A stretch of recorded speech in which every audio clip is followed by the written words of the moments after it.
La maritimisation est un processus contemporain, inéluctable, qui caractérise ce lien de dépendance croissant entre, d'une part, les populations et les activités humaines, et d'autre part, les espaces océaniques qui, rappelons-le, couvrent 70% du globe.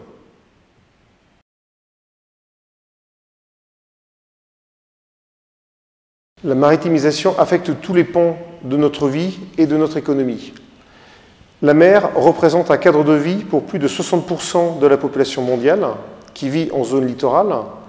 Elle est aussi un moyen de subsistance pour plus de 3,5 milliards d'habitants qui fondent leur alimentation principale sur les ressources tirées de la mer au travers de la pêche maritime comme de l'aquaculture.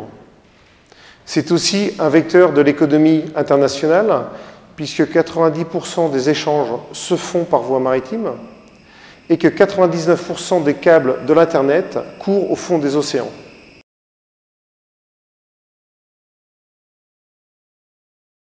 Les Français entretiennent une relation très particulière vis-à-vis des espaces océaniques.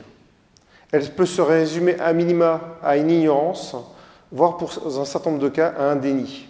Peu imaginent le lien fort de dépendance que nous entretenons vis-à-vis de la mer. Or, cette prise de conscience est fondamentale. Elle est fondamentale pour deux raisons. Tout d'abord, elle permet de mieux lire les tendances futures du développement de l'économie internationale, mais elle permet aussi d'anticiper les fragilités potentielles de nos organisations, de nos modes de vie, par rapport à des malveillances qui pourront ensuite être exploitées par des structures ou des entités étatiques. Les enjeux de cette prise de conscience sont de garantir à tous l'intégrité et la continuité des activités humaines tributaires du fait maritime. Elles le sont d'une part du fait des richesses et des potentialités des espaces océaniques, mais aussi vis-à-vis des mobilités des personnes, des biens, mais aussi des données informationnelles qui transitent par les océans.